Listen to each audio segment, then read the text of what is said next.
Dear friends, ഇന്നത്തെ current affairs 2024 December 15 USA സാൻ ഫ്രാൻസിസ്കോയിൽ വെച്ച് മരിച്ച ഉസ്താദ് സക്കീർ ഹുസൈൻ ഏത് മേഖലയുമായി ബന്ധപ്പെട്ട വ്യക്തിയാണ്?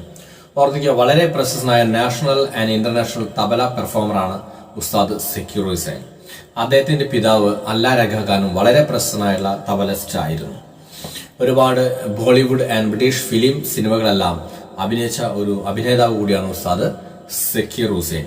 അതോടൊപ്പം തന്നെ 1996 അറ്റ്ലാന്റ ഒളിമ്പിക്സിന്റെ ഉദ്ഘാടന ഗാനത്തിന്റെ മ്യൂസിക് ഡയറക്ടറും മലയാള സിനിമയായ വാനപ്രസ്ഥം, മോഹൻലാലിന്റെ വാനപ്രസ്ഥം എന്ന സിനിമയുടെ സംഗീത സംവിധായകനുമായിരുന്നു ഉസ്താദ് Zakir Hussain.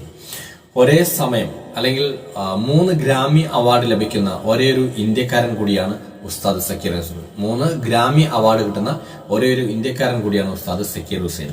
A life in music എന്നതാണ് അദ്ദേഹത്തിന്റെ ആത്മകഥ.